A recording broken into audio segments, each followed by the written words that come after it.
Have you ever felt like there's this hidden wiring inside your own body that kind of runs the show? Well, there is.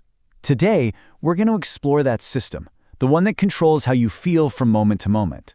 We'll get into how it works, and even more importantly, how you can start using it to find a little bit of calm even when things get chaotic. You know that feeling, right?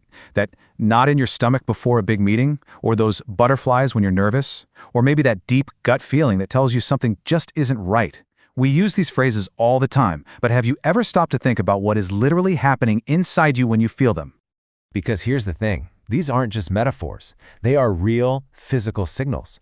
Think of it like a super sophisticated communication network that's sending critical updates from your gut, your heart, and your lungs straight up to your brain.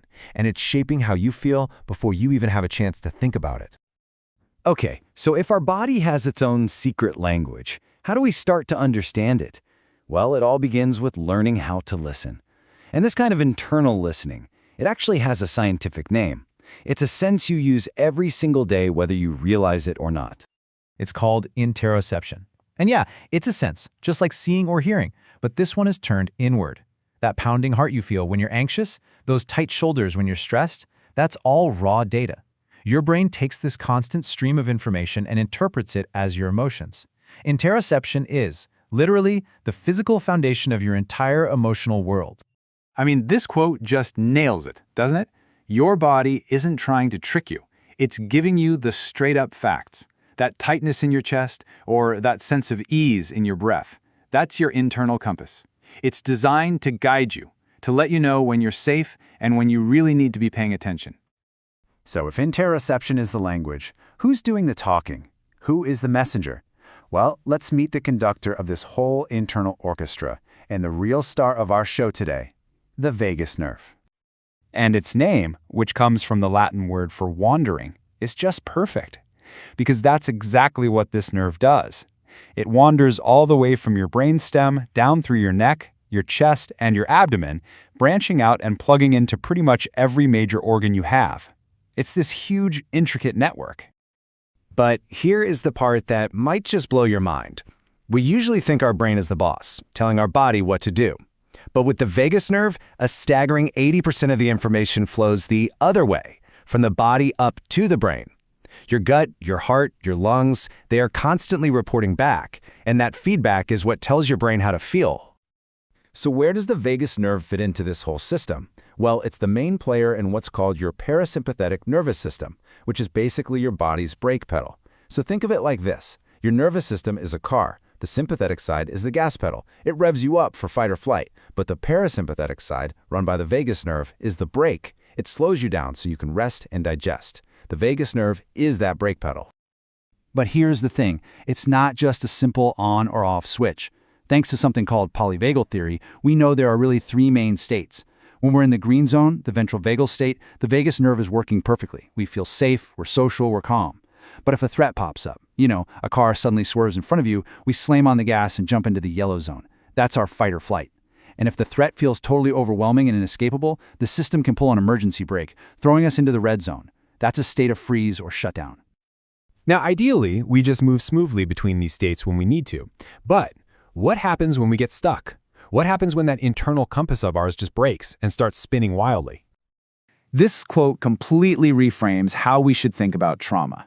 It's not just about the thing that happened. It's about the survival energy, that intense fight, flight, or freeze response that got mobilized in your body, but then had nowhere to go. It got trapped. And it's that stored energy that keeps the nervous system on high alert 24/7. And when that energy gets trapped, the whole system just goes haywire. Your internal compass is broken. It can feel like your gas pedal is stuck on, leading to things like chronic anxiety and hypervigilance. Or it can feel like your brake is slammed to the floor, leaving you feeling numb and totally disconnected. Your stress bucket is just full, and your body is the one paying the price. And it's so important to understand this. We're not just talking about big catastrophic events here. Trauma can also be the absence of things, the absence of safety or connection or support when you were young. Your nervous system doesn't know the difference.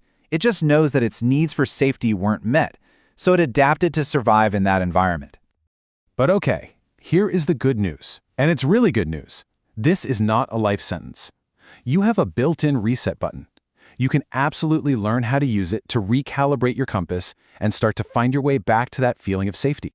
You can actually train your vagus nerve, just like you train a muscle in the gym. This is called improving your vagal tone. And the better your vagal tone is, the more efficiently your body can pump that brake after a stressful event, helping you get back to that calm, connected, green zone way faster. So, how do we start? Our first technique is the foundation of everything, belly breathing. See, your diaphragm, the muscle you use to breathe, is physically connected to your vagus nerve. So when you take a deep breath into your belly, you are literally, manually stimulating that nerve. You're sending a direct signal up to your brain that says, hey, we're safe, you can relax. And the real magic? It happens on that long, slow exhale. That's the moment you're hitting the brake. Okay, our second technique uses sound. Now this might seem a little weird at first, but stick with me, because the science is so cool. The vagus nerve passes right by your vocal cords and your inner ear. So when you create a low vibration by humming or chanting or making a deep voo sound on your exhale, it's like you're giving your vagus nerve a gentle internal massage.